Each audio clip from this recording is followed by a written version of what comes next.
That is what wisdom is. It's light. All right, we are back. Chapter 11, the yoga of the vision of the cosmic form. Now this chapter it's not filled with a whole lot of philosophy. It's more of a mundane curiosity from Arjuna to see what the Supreme, not Krishna the being, but the Supreme, the center of Krishna's capabilities can do.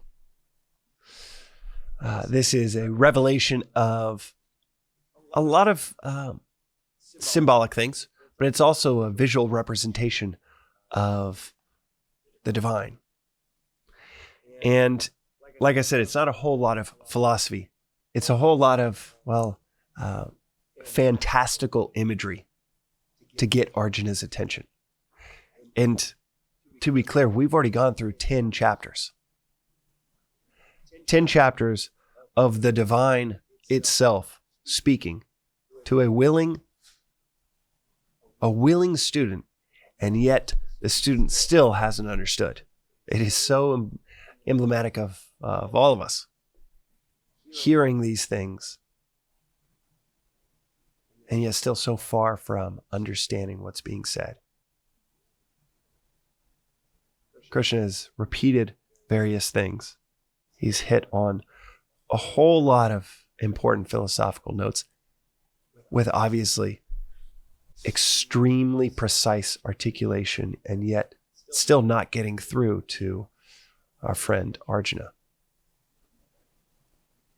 Not for lack of trying, it's just how clogged up our ears are to hear anything transformative.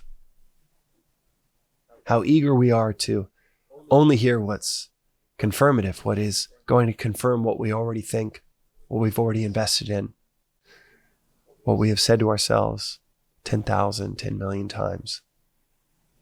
It's so hard for us to hear anything new.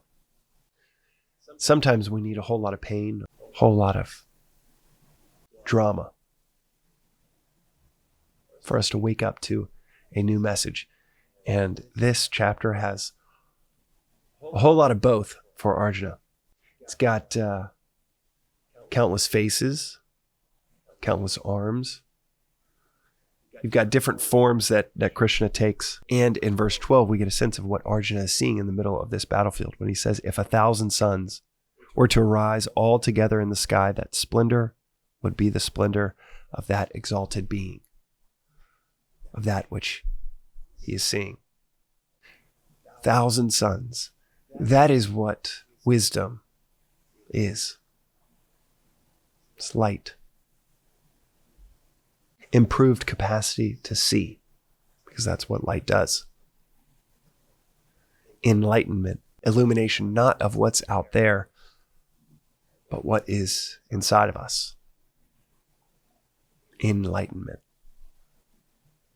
Enlightenment is also lightening the load.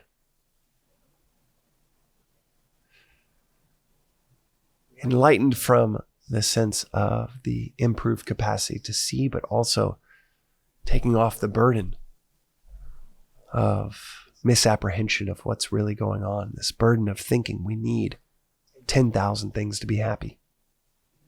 That we need some external event to be just right for us to be happy. That is just as valuable of an illumination of what we need, what we want, what we have, as anything else that we could shed a spotlight on. And if daylight is one hell of an improvement in our capacity to see what's going on around us, imagine what we could see with 1,000 suns.